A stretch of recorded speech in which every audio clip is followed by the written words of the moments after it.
Fil-Kumitat tal-Petizzjonijiet tal-Parlament Ewropew kien innotat kif il-Gvern Malti bidel ir-regoli fil-konfront ta' ċittadini Ewropej li qed jgħixu f'proprjetà mikrija f'Malta.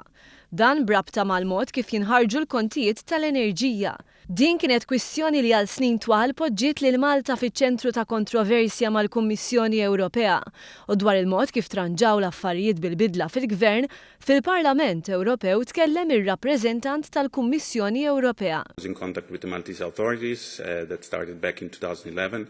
The reply was not satisfactory, so an infringement was launched. After that, the Maltese authorities changed their practice.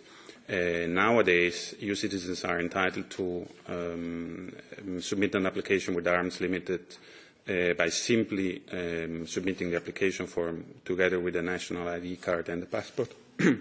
Sorry. So that issue is clearly solved. Dawn il-barranin kienu qed iħallsu rata domestika minflok rata residenzjali, li jfisser li ma kinux intitolati għal tariffi applikabbli għal Maltin u kienu jħallsu tariffa li hija 30% aktar mir-residenti Maltin. Il-Gvern ħadem biex isib soluzzjoni kemm mal-residenti ċittadini tal-Unjoni Ewropea u anke mal-Kummissjoni Ewropea billi jbiddel il-politika tal-arms.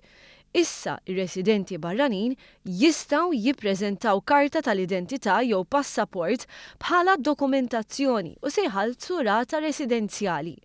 That being said, the legislation has been transposed correctly into Maltese law, and according to the Maltese authorities, each tenant then has access to his consumption data if he requests that data from arm's limit. Is-soluzzjoni nstabet wara sensiela tal-għaqad bejn il-Ministru Konrad Mizzi, l-Ene Malta, il-Korporazzjoni għas-Servizzi tal-Ilma u l-Arms. L-applikazzjoni li ssir mal-Arms trid turi wkoll li dak li jkun qed jikri l-proprjetà se jagħmel dan għal mill-inqas 6 xhur. Din iddum valida 5 snin u tkun imġedda hekk kif ir-residenti jinnotifikaw lill-Arms. The general approach of the Maltese authorities is clearly in line with what the Commission would have expected them. Fl-istess ħin għaddejjin diskussjonijiet mill-Arms biex it-tibdil fit-timbru tar-residenza ikun jista' jsir ukoll b'sistema teknoloġika. Quddiem dan kollu għall-Unjoni Ewropea dan hu każ magħluq. Yeah, I can confirm that the issues raised in these petitions, which were part of the infringement 2011-2197, are from the point of view of the Commission solved.